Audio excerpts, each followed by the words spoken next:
Hello दोस्तों, आप देख रहे हैं एट नाइट 3.0 पे कहानियां गौतम के साथ। तो चलिए बढ़ते हैं आज के कहानी की ओर। यह कहानी है नरेश और उसका छोटा भाई सुरेश की। नरेश शहर में जॉब करता था और उसका भाई साथ में रहकर पढ़ाई कर रहा था। नरेश के ऑफिस में कुछ दिनों की छुट्टी होने वाली थी, इसलिए नरेश ने अपने छोटे भाई से बोला, इस छुट्टी में चलो गांव घूम कर आते हैं। हम दोनों काफी समय से गांव नहीं गए हैं। 2 दिन बाद गांव जाने का टाइम फिक्स हुआ। सुरेश अपना अगले दिन का कुछ ऑफिस का काम करके वापस आ गया। सुरेश बोला, कल सुबह गांव के लिए निकल जाएंगे हम दोनों कार से। नरेश बोला, तब तो रात हो जाएगी। सुरेश बोला, अरे नहीं, शाम तक पहुंच जाएंगे। रात में दोनों ने जल्दी खाना खाकर सो गए क्योंकि सुबह जल्दी निकलना था। सुबह हुई, हम दोनों निकल गए। करीब 10 बजे हम दोनों एक ढाबे पर रुके क्योंकि सुबह खाकर नहीं निकले थे। खाना खाने के बाद कुछ रास्ते में खाने के लिए बिस्किट, नमकीन और पानी का बॉटल ले लिया और फिर वहां से निकल गए। अब शाम के 4 बज चुके थे।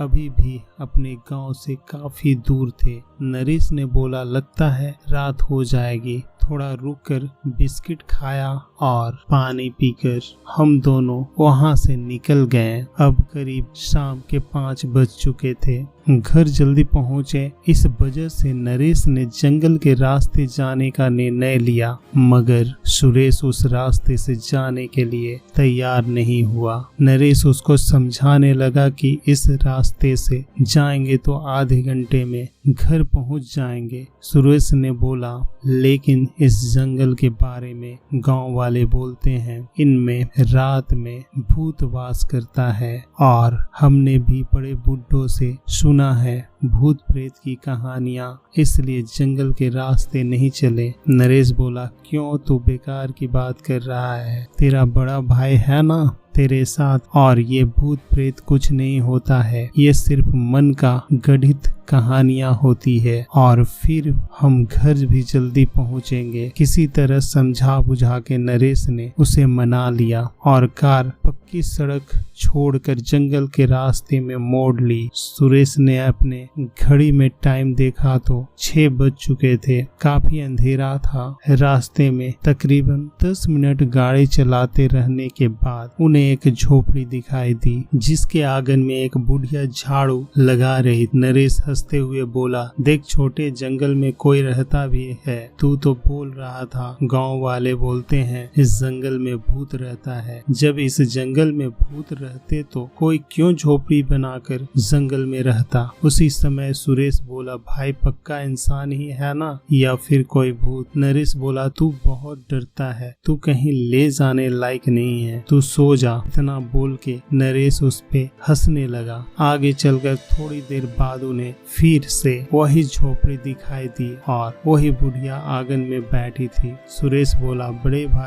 भाई देखो, वही बुढ़िया और झोपड़ी यहाँ फिर से आ गई। लगता है आज हम मरने वाले हैं। नरेश बोला, फिर से हो गया तेरा चालू? कोई और झोपड़ी भी तो हो सकती है, बुढ़िया को हमने नजदीक से थोड़ी ना देखा है। ये बोलकर उसने सुरेश का मुंह बंद करा दिया। पर थोड़ी देर बाद जब वही झोपड़ी फिर से दिखी तो इस बार नरेश की भी जान हलक में आ चुकी थी। डर से उसका चेहरा पीला पड़ने लगा और सुरेश के चेहरे पर तो हवाइयां उड़ चुकी थी। नरेश समझ गया था आज कुछ बुरा होने वाला है, क्योंकि उसे लगा जैसे वो एक ही जगह घूम रहा था। तभी कुछ सोचकर उसने अपने भाई से उसका घड़ी मांगा। सुरेश बोला, तुम्हें क्यों चाहिए? उसने बोला, तुम दो तो। सुरेश ने घड़ी दी और बोला था ना जंगल के रास्ते मत चलो। नरेश बोला, अब तुम चुप रहो और रोना बंद करो, बाकी मैं संभाल लूंगा। नरेश ने घड़ी में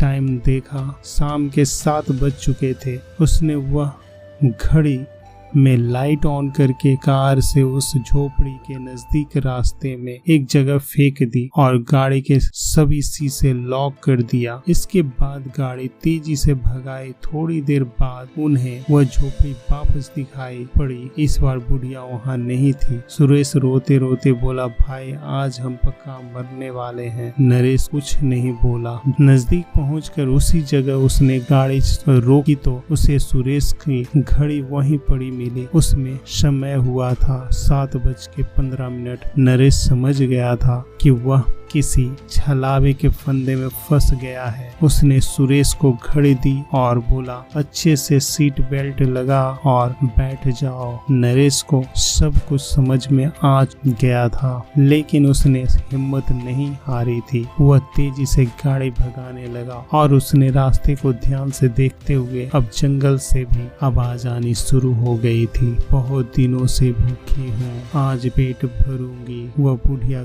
गाड़ी के पीछे उड़ने लगी और गाड़ी के नजदीक आने लगी, लेकिन वह गाड़ी को छू नहीं पा रही थी। पता नहीं क्यों मेरे गाड़ी में हनुमान जी का फोटो लगा हुआ है। मुझे लगा उसके कारण वो छू नहीं सकती। अभी भी हम दोनों एक ही जगह पे घूमे जा रहे थे, तभी मुझे लगा हनुमान चालीसा बोलना चाहिए। हम दोनों ने हनुमान चालीसा बोलना शुरू किया और गाड़ी भगाता रहा। दोबारा वो झोपड़ी नहीं दिखाई पड़ी और वो भूत भी पीछा छोड़ दी थी। करीब 8 बजे हम दोनों घर पहुंच गए थे।